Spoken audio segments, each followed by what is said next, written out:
What began as a sun-drenched celebration on the wind-swept cliffs of the Cornish coast would soon turn into one of the darkest riddles in British history.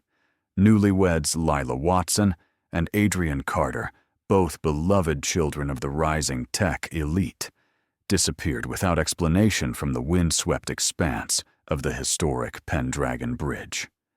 Their story would haunt the seaside town of St. Ives for years, a mystery devoid of answers, an ache without remedy, hope curdling into salt-laced despair as seasons rolled by. Lila and Adrian were, by every account, inseparable. Both aged 31, both fiercely creative and admired. She, a marine biologist famed for fighting coastal pollution. He, a visionary founder of a booming virtual reality company.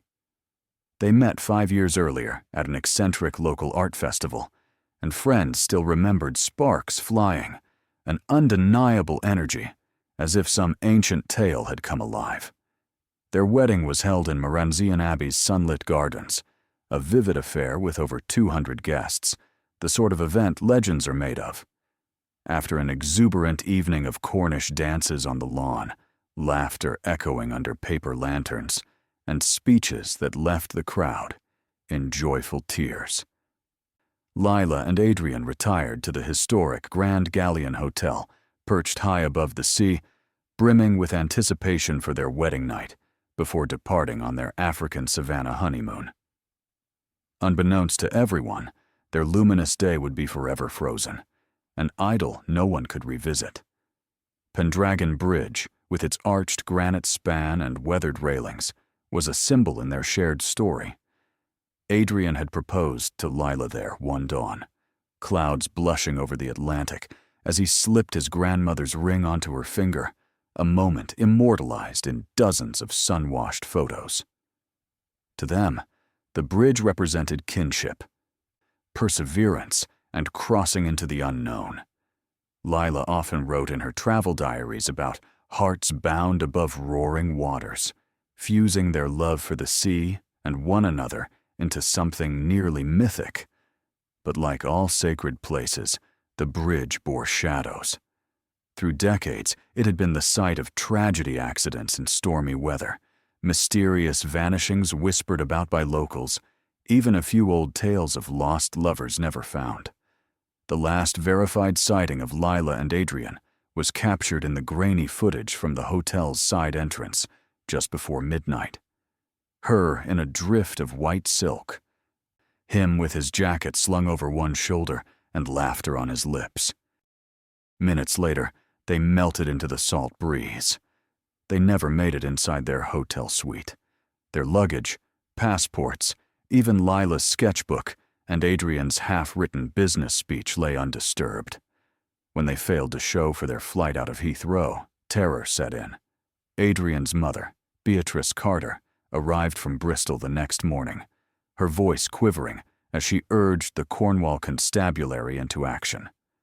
Lila's father, Professor Colin Watson, a renowned environmental scientist from Bath, refused to leave the coast, spending his days cycling between local police, seaside pubs, and the rocky coves below the bridge, questioning anyone who might have seen the pair in wedding finery.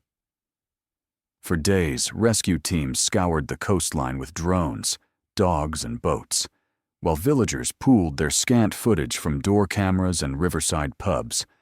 The couple's rental car was found abandoned by the bridge entrance, a wildflower bouquet still on the seat, Lila's antique locket inside. CCTV caught only the car's approach, not who left it. There was no sign of a struggle, no footprints in the sand or gravel, nothing but a wisp of Lila's white scarf, snagged on a rail, fluttering above water, the color of storm clouds. Searches continued for weeks as tidal currents dragged on. Police, lifeboat crews, and dozens of volunteers swept the beaches from Porthcurno to Tintagel, while reporters drifted through St. Ives like gulls drawn to storm-washed refuse. But Lila and Adrian had vanished, as though the wind itself had swept them from the earth. As the weeks dragged on, The family set up a makeshift headquarters in the Grand Galleon's library. Beatrice and Colin gave interviews, distributed flyers with near-mythical calm, and offered rewards. Lila's younger brother, Sam, left his work in Edinburgh to join the search, vowing not to return until his sister was found. Yet hope, battered by tides and rumor, wore thin. Detective Inspector Imogen Reed, newly transferred from London, immersed herself in the case. She soon discovered that 3 others, not tourists, but locals, had gone missing near Pendragon Bridge in the past 4 years. Disturbingly, the disappearances shared only the slimmest similarities: different ages, backgrounds, times of day. Reed began to suspect an unseen pattern, drawing diagrams across her wall and poring over every coastal report and CCTV glitch. The theory of a predatory presence, something lurking beneath the surface, began to gnaw at her. Imogen's investigation grew more desperate. She mapped every last sighting, cross-checked tides and weather, even spoke with a famed Cornish folklorist who swore certain liminal places fed both myth and misfortune. Some colleagues scoffed, but Reed felt something elusive moving beneath the facts, a sinister current in the heart of the ordinary. Rumors blossomed across social media. Some claimed the couple had staged their own vanishing, seeking a new life in South America. Others insisted on a bridge phantom, a lone figure glimpsed at night. Amateur sleuths posted drone photos, combed CCTV feeds, and organized haunted midnight walks across the bridge. The story divided the town, but also bound it. For every wild theory, there was a family member still searching. For every skeptic, a mourner lighting a candle on the cliffs. Nearly a year passed before the sea revealed its first mournful secret.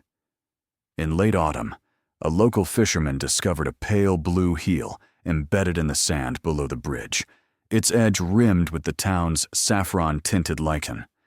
Next to it, a tiny copper brooch engraved with intertwining initials: L and A.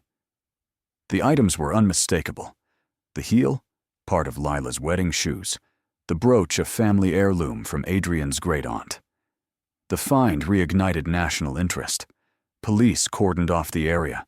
Forensics established the timeline, and the Watsons and Carters identified the objects, their grief mixed with a flicker of relief. The unknown had finally spoken.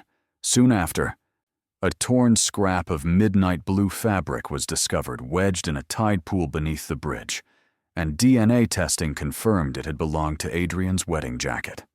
The town's social media came alive again. The hashtag #Find Lila and Adrian surged, with hundreds of amateur investigators debating what the discoveries meant. Some revived theories of an invisible bridge watcher, while others speculated the couple's deaths were staged for financial gain. Tensions grew, but so did determination. Candlelit vigils reappeared atop the cliffs, and strangers brought flowers to the bridge's stone balustrade, whispering prayers into the briny air. Detective Inspector Reed intensified her inquiry. She noticed curious updates in the couple's financial affairs. Several insurance policies were changed in the months leading to the wedding, with payouts significantly increased and double indemnity clauses quietly added. The broker responsible? Matthew Pike, a respected community figure, one of the very guests who toasted the couple under the Abbey's ancient oaks. Piecing together fragments of Matthew's life, Reed found cracks in his polished image. He had managed finances for 2 other individuals lost to accidents in the area over the preceding decade. Each time, payouts were substantial. Pike, it emerged, was slipping his private accounts drained, his family home mortgaged, gambling debts rumored among St. Ives's quietest gossips. The most chilling revelation: in the days before the wedding, Matthew Pike had urgent, encrypted exchanges about insurance triggers, and had quietly booked a room at the Grand Galleon for the night of the disappearance. Video surveillance, dug from a pub nearby, placed him at the edge of Pendragon Bridge after midnight, half hidden beneath the shadow of a gorse bush as the mist rolled in from the Atlantic. As Reed's theory evolved, she confronted the possibility that Pike, driven by desperation and insider knowledge, could have orchestrated not only Lila and Adrian's disappearance, but also others. She pressed forensics to re-examine clothing fabric and personal effects.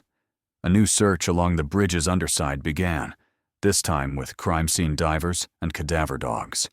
But it was the sea that ultimately broke the silence. 4 years after that fateful night, winter storms ravaged the Cornish coastline, stripping away decades of silt from the rocks below the bridge. A volunteer, walking in the pale dawn, found a waterlogged satchel wedged in a crevice. Inside were a pair of pearl earrings shaped like seashells, each engraved with Lila's initials, a soiled hotel notepad with ink faded by water, and, most critically, Adrian's antique silver pocket, watch crushed and mud-stained, but recognizably his. Forensics stunned the investigation further. Traces of industrial solvent used by bridge maintenance crews clung to the watch chain and the satchel's battered leather. A feather from the hotel pillow was also discovered, laced with faint residues of a powerful sedative, and below the seam, a tiny trace of blood. The news ruptured any pretense of accident or misadventure. Inspector Reed realized the evidence told a chilling, planned story.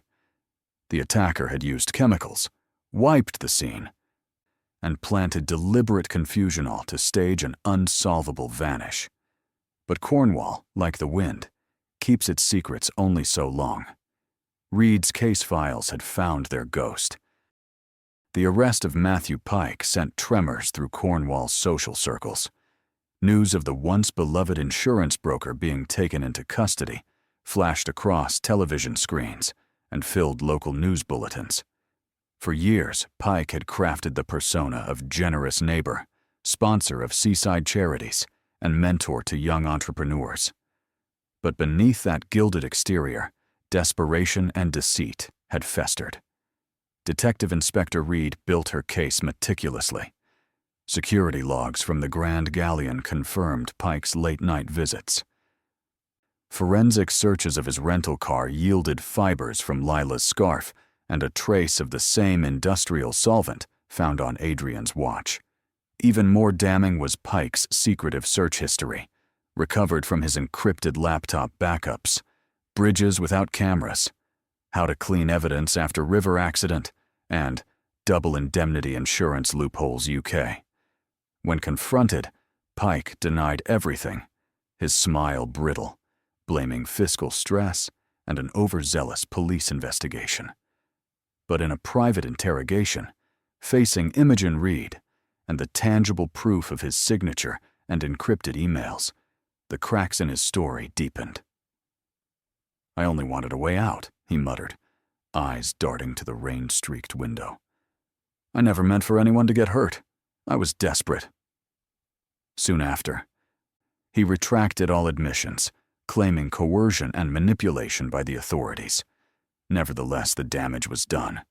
The trial rapidly became a national sensation. Journalists, TV crews, and true crime podcasters converged on the ordinarily sleepy town, crowding the courthouse and spilling into pubs trading in rumors. The prosecution laid bare every detail: Pike's ballooning debts, expert knowledge of insurance, and damning timeline mapped out in grainy CCTV. Forensics experts explained how river currents could carry evidence for years, and how a tiny trace of sedative could stay hidden under a seam. Each piece, each coincidence, eroded the belief that the disappearances were ever simply misfortune. Pike's lawyer pushed back, painting his client as a victim of coincidence, rumor, and mob justice. Was there proof Matthew had forced Lila and Adrian over the rails, or that he'd so much as drugged them? What about the missing locals, unconnected? Surely, to a wave of wedding day conspiracy. The jury, however, was unmoved. Testimonies from the families were gut-wrenching. Lila's brother Sam spoke of Pike calling weeks before, urging last-minute insurance updates, just in case. An old hotel staffer remembered Pike's presence near the bridge after midnight, cane tapping the stones as he stalked the shadows.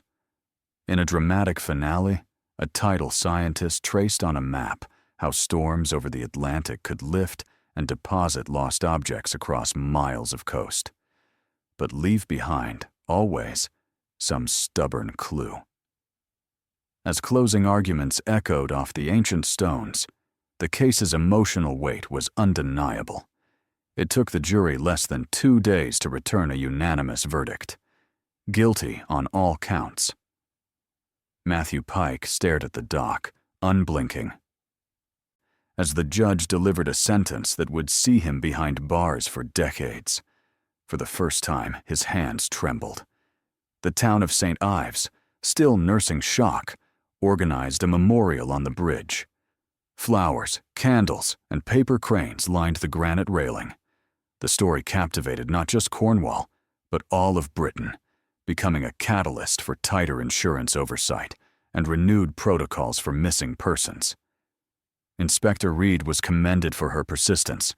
The families, though never whole again, found some solace in the truth finally surfacing. But Cornwall's waves kept murmuring, "Not every secret rests forever on the seabed." Спасибо, завершаю историю финальной частью. The Part 5, Finale. English, original story. In time, the St. Ives tragedy became a catalyst for change. New laws required insurance brokers to disclose all policy changes for high-risk clients, and an advanced surveillance system was quietly installed at Cornish landmarks, their tiny cameras blinking like fireflies through the sea mist.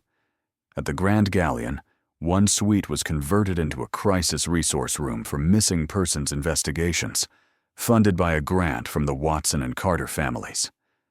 Inspector Imogen Reed, now promoted to chief inspector, dedicated much of her career to mentoring young detectives, teaching them the delicate art of listening to families and reading the tide of evidence. For her, the case never fully ended. She was often seen sitting at dawn beside the bridge, jotting in a battered notebook, watching the mist swirl as though still searching for whispers from the past.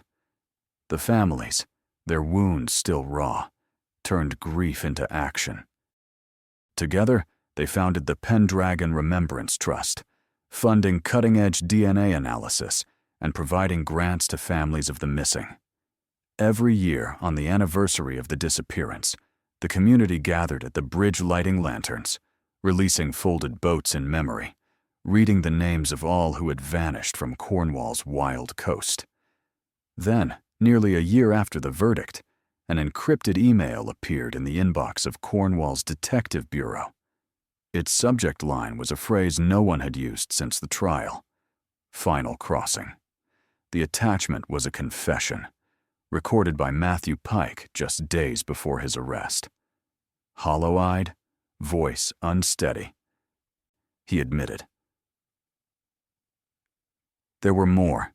There had been accidental drownings, lost hikers, quiet tragedies that he'd helped along, always for a payout, always with a plan. He named them, giving details no one else could have known. His revelations triggered the reopening of a half-dozen cold cases long thought unrelated, drawing inspectors from across the UK. Forensic teams uncovered flawed inquests, missing files, and hidden insurance documents, bringing long-sought closure to families who had nearly lost all hope. On the 5th anniversary, as dusk painted the Atlantic in hues of indigo and gold, Beatrice Carter and Colin Watson stood side by side at the memorial on the bridge's apex. Beatrice set down a woven garland of sea lavender, whispering, "The tide always brings something home." A hush fell over the crowd, broken only by the murmur of waves and a chorus of gulls' reminders that, against even the fiercest storms, some stories refuse to sink. Between the sorrow and ceremony, hope took root.